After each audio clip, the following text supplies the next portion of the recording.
இதுபோல இதுவும் கடந்த டிஎன்பிஎஸ்சி குரூப் 4 கேள்வி 146வது கேள்வி. இதுல என்ன சொல்றாங்கன்னா, கேள்வி படிக்கிறேன் பாருங்க, கவனிங்க.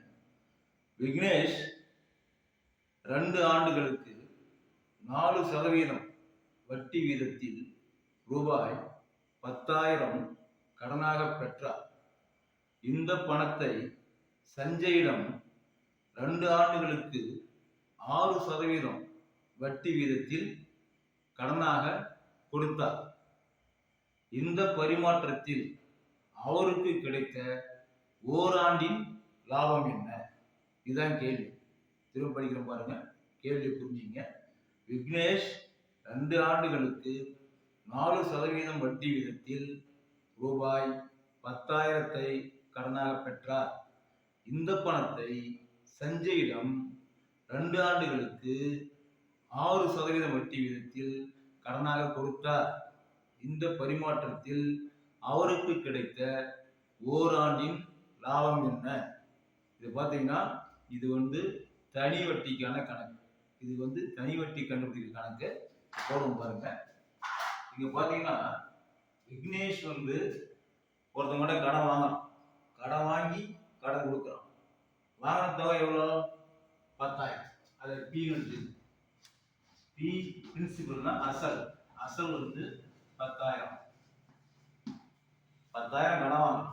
விக்னேஷ் 10,000 கடன் வாங்கி வட்டி வீதம் எவ்வளோன்னு கேட்டீங்கன்னா, வருடம் பார்த்தீங்கன்னா என்ன காலம்? காலம் 2 ஆண்டுகள். 2 ஆண்டுகள் இதை வச்சுங்க. அசல் 10,000, காலம் 2 ஆண்டுகள். இப்ப வட்டி வீதம் பார்த்தீங்கன்னா 4% வட்டிக்கு வாங்கி 6% வட்டி கொடுக்குறோம். அப்ப வாங்கினது 4, கொடுத்தது 6, அப்ப லாபம். அப்ப இந்த 6 4 கழிச்சீங்கன்னா 2% லாபம். நம்மளுக்கு என்ன கேட்கறாங்கன்னா, லாபம் தான் கேட்கறாங்க. அதனால 2% லாபம் போது நம்மளுக்கு கணக்கு எடுத்துக்க வேண்டியது ரேஷியோ. Rate of interest 2%. அப்ப அசல் 10,000, வருடம் 2 ஆண்டுகள், ரேட் ஆஃப் இன்ட்ரெஸ்ட் வட்டி வீதம் 2%. ஏன்னா 4% வாங்கி 6% கொடுக்குறோம். அதை மட்டும் நான் லாப சதவீதம் எவ்வளோன்னா 2%. இப்ப தனி வட்டி கண்டுபிடிக்க சூத்திரம் என்ன கேட்டீங்கன்னா, எஸ்ஐனா simple interest equal to PNR divided by 100. இதுதான் தனி வட்டி கண்டுபிடிப்புக்கான சூத்திரம். இதில் அப்ளை பண்ணோம்னா P அசல் 10,000 N காலம் 2 வருஷம், வட்டி வீதம் பார்த்தீங்கன்னா 2%. 2 டிவைடட் பை ஃபார்முலாவோட 100. இப்போ இதை சுருக்கனா ஆன்சர் கிடைக்கும். 0 கேன்சல் ஆகிடும். இந்த 0 கேன்சல் ஆகிடும். 100 × 2 200. 200 × 2 400. இந்த 400 ரூபாய் தான் அவனுக்கு லாபம்.